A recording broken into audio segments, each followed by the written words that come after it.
শুভেচ্ছা।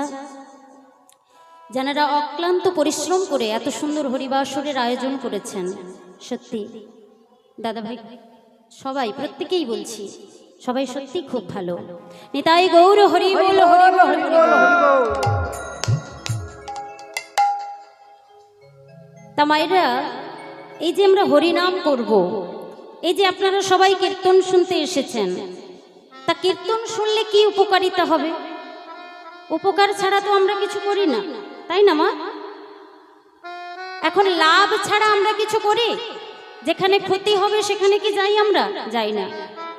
ডবল লাভ যেখানে হবে সেখানেই যাই, তাই না? তাই এই যে আপনারা সবাই কীর্তন শুনতে ছুটে এসেছেন, কীর্তন শোনার উপকারিতা কি? কীর্তন শুনলে কি হবে না? কীর্তন শোনার প্রধান উপকারিতা হচ্ছে এই যে মনরূপী আয়নাটা আছে, এই মনরূপী আয়নাটাকে পরিষ্কার করা। এখন মাগো, বাজার থেকে তো 10 টাকা দিলেই আয়না কিনতে পাওয়া যায়, যায় না মা? যায় তো? তাহলে 10 লাখ টাকা দিলেও কারো মন কি আপনি কিনতে পারবেন? পারবেন না। তাহলে ওই বাজারের আয়নার সঙ্গে মনের আয়নার কথা বললেন কেন? না, একটাই কারণ, কি? ওই যে বাজার থেকে আয়না কিনতে পাওয়া যায়, তাতে আপনার মুখ দেখা যায়, কিন্তু সেখানে ঈশ্বরকে দেখা যায় না। কিন্তু এই যে মনরূপী আয়না, এই মনরূপী আয়নাতে ঈশ্বরকে দেখা যায়। তবে বাবা, সবার মনরূপী আয়না থাকলেই কিন্তু তাতে ঈশ্বরকে দেখা যায় না। কেন? কারণ আয়নার উপরে অনেক কাদা লেপা রয়েছে, সেই কাদা লেপা আছে, তাই জন্য ঈশ্বরকে দেখা যায় না।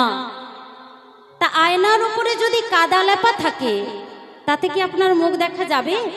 যাবে না। কাদাটাকে কিভাবে পরিষ্কার করতে হবে? না, তাতে দিতে হবে একটু ডিটারজেন্ট পাউডার, আর কি দিতে হবে? একটু জল। তাহলে দেখবেন আয়নাটা একদম ঝকঝকে পরিষ্কার হয়ে যাবে। ঠিক তদ্রূপ মনরূপী আয়নার উপরেও অনেক কাদা লেপা রয়েছে। সেই কাদাগুলো কি কি আমরা সকলে জানি, কিন্তু মা, কি কি? কাম, ক্রোধ, লোভ, মোহ, মদ, মাৎসর্য, এগুলো হচ্ছে এক একটা কাদা। তাই এগুলোকে যদি পরিষ্কার করতে হয়, এই কাদাগুলোকে যদি মন থেকে দূরীভূত করতে হয়, তাহলে কি করতে হবে? না, মনের মধ্যে সেখানে দিতে হবে কৃষ্ণ নামরূপী ডিটারজেন্ট পাউডার, আর সেখানে দিতে হবে একটুখানি নয়নের জল। তাহলে দেখবেন মনটা একেবারে পরিষ্কার হয়ে যাবে। আমাদের মনের মধ্যে তো রাগ, হিংসা, অহংকার জমে রয়েছে। আমরা যদি দাঁত পরিষ্কার করতে চাই, চট করে কোলগেট নিয়ে নিই।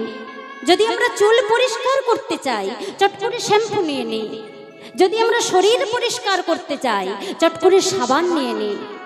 কিন্তু শ্যাম্পু, সাবান আর কোলগেট দিয়ে এই মনটা পরিষ্কার করা যাবে না। তাই এই মনটাকে পরিষ্কার করবার জন্যই এই কীর্তন। তাহলে কীর্তন শোনার প্রধান উপকারিতা হচ্ছে এই মনটাকে পরিষ্কার করা। নিতাই গৌর হরি বল, হরি বল, হরি বল।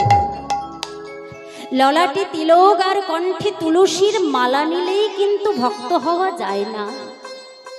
ললাটে তিলক আর কণ্ঠে তুলসীর মালা নিলেই বৈষ্ণব হওয়া যায় না। স্বয়ং মহাপ্রভু বললেন, আমার বৈষ্ণব হওয়া হলো না, আমি বৈষ্ণব হতে পারলাম না। স্বয়ং মহাপ্রভু বললেন, বৈষ্ণব হইতে গোরার মনে ছিল সাধ, ত্রিনাদপি শ্লোকেতে পড়ে গেলাম বাদ। স্বয়ং মহাপ্রভু বললেন যে আমার বৈষ্ণব হওয়া হলো না, আমি বৈষ্ণব হতে পারলাম না। তাহলে বৈষ্ণব তুমি আমি কোথায় খুঁজে বেড়াবো গো? বৈষ্ণবের আচরণটা কি আগে জানতে হবে। ত্রিনাদপি শুনেছেন, তরুরীব সহিষ্ণুনা, অমানিনো মানে দেনা, কীর্তনীয় সদা হরি। হরি বল, হরি বল। ত্রিনাদপি শুনেছেন, তৃণ অর্থাৎ ঘাস। ঘাসের উপর প্রত্যেক দিন যে অত্যাচার হয় মা, সেই অত্যাচারটা যদি আর কারো উপরে হতো, সে কি সহ্য করতে পারত গো? এই যে আপনারা বসে আছেন, এখানে তো ঘাস রয়েছে, তাহলে এতগুলো মানুষের ভার ওই ঘাস বহন করছে। ঘাসকে কি কখনো মাথা উঁচু করে বলতে শুনেছেন, আমারও বড় ব্যথা লেগেছে? বলে বৈষ্ণবীর আচরণটা তেমন হওয়া বাঞ্ছনীয়। শত আঘাত, শত দুঃখ, শত কষ্ট, শত যন্ত্রণা পেলেও সে কখনো বলবে না আমার বড় ব্যথা লেগেছে। তরুরীব সহিষ্ণু না, তরু অর্থাৎ গাছ। গাছ আমাদের কিনা দেয় গো মা, গাছ না থাকলে তো মানুষ বাঁচতেই পারতো না গো। সেই গাছগুলোকে যখন নির্মম ভাবে কেটে ফেলা হয়, গাছকে কি কখনো বলতে শুনেছেন আমার বড় ব্যথা লেগেছে? বলে বৈষ্ণবীর আচরণটা তেমন হওয়া উচিত। শত আঘাত পেলেও সে কখনো মুখ ফুটে বলবে না আমার বড় ব্যথা লেগেছে। অমানিন মান দেনা, এ জগতে যেজন অমানী ব্যক্তি তাদেরকে কেউ মান দেয় মা?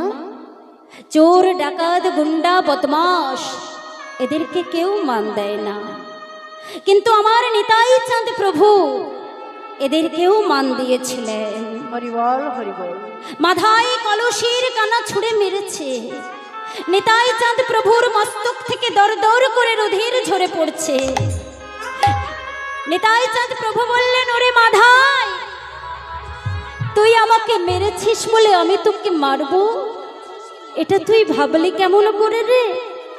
ওরে শোন, আমি যে নিতাই, জগৎ জীবের পাপ তাপকে নিজের দেহে গ্রহণ করি, তাই আমার নাম নিতাই।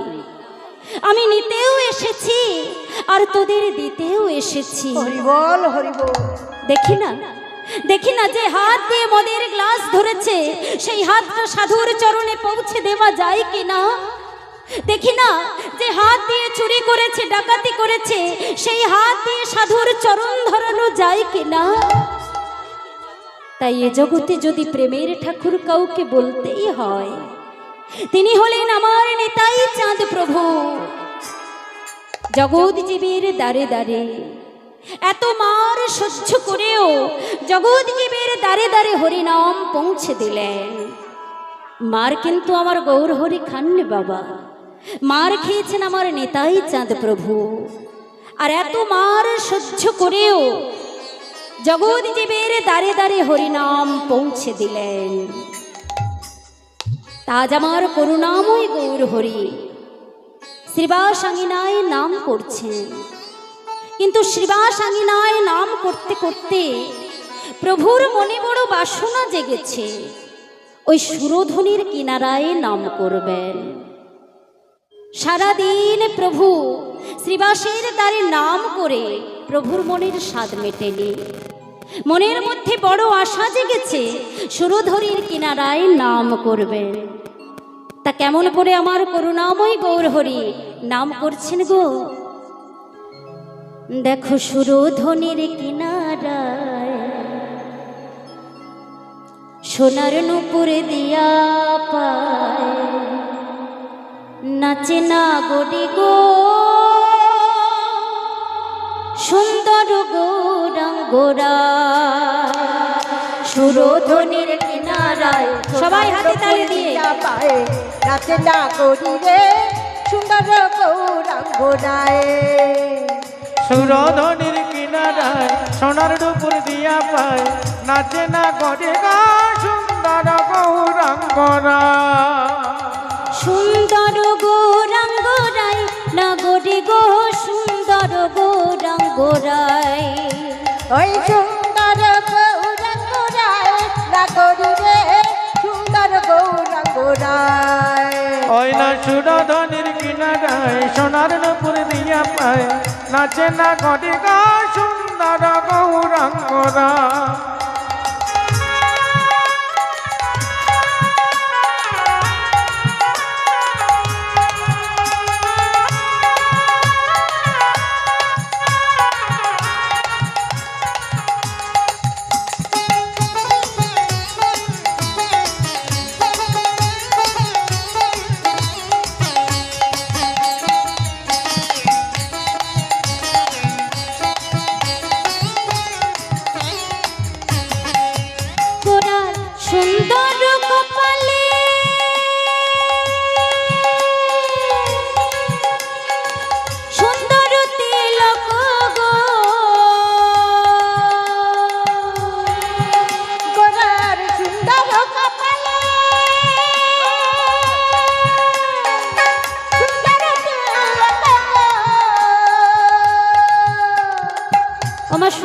কাকে বলবো গো? এখন সাজুগুজু করলে কিন্তু সবাই সুন্দর, তাই না? কিন্তু যে বিনা সাজে সুন্দর, সুন্দর থেকেও সুন্দরতম, সে কে? সে হলো আমার করুণাময় গৌর হরি। তাই বলছে সুন্দর কপালে সুন্দর তিলক, আর কি?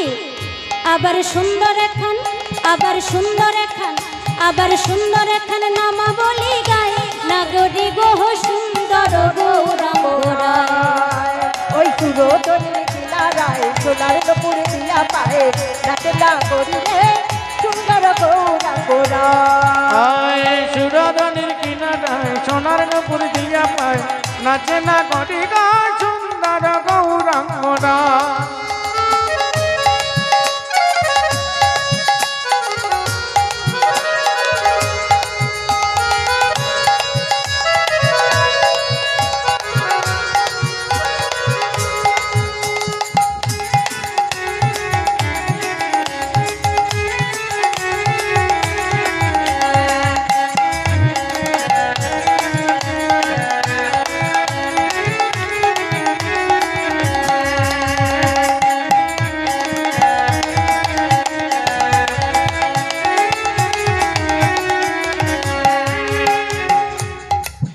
গোরার সুন্দর নয়নে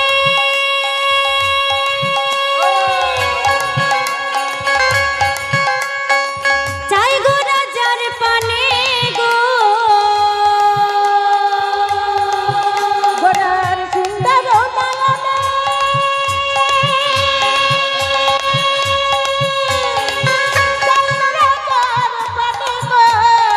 আস্তে আস্তে কি বলছে? সুন্দর নয়নে চাই গোরা যার পানে। আমার গৌর হরির নয়ন দুটি এমনই সুন্দর, যদি একবার সেই নয়ন দিয়ে কারো দিকে দেখে মা, বা কেউ যদি ভুল করে সেই নয়নে একবার নয়ন মেলায়, তার কি হবে গো মা? এই অসার দেহটা পড়ে থেকে যাবে। তার কি হবে? ও তার দেহ ছাইড়া, ও তার দেহ ছাইড়া, ও তার দেহ ছাইড়া মনটা লইয়া যায়, নাগরি গোহ সুন্দর গৌরাঙ্গরা। ওই সুরধনির কিনারায় সোনার নুপুর দিয়া পায়ে নাচে নাগরী রে সুন্দর গৌরাঙ্গরা।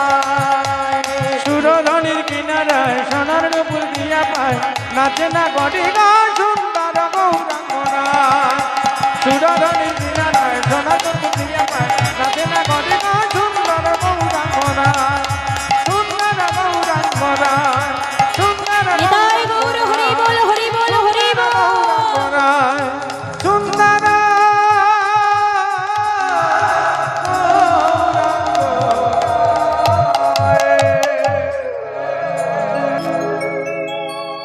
তা মহাপ্রভু যখন সুরধনির কিনারায় নাম করছেন মা, নদিয়া নাগরীদের মনে বড় বাসনা জেগেছে প্রভুর নাম শুনবেন। তা কি হয়েছে মা? রাতের বেলায় যদি ঘরের কুলবধূরা বাড়ির বাইরে যাবে বলে, তাহলে ঘরের লোকে অনুমতি দেবে কি? ঘরের গুরুজনরা অনুমতি দেবে? দেবে না। তা কেমন করে চলেছে? সুরধনির কিনারায় কিভাবে যাবে? না ছলনা করে যাচ্ছে।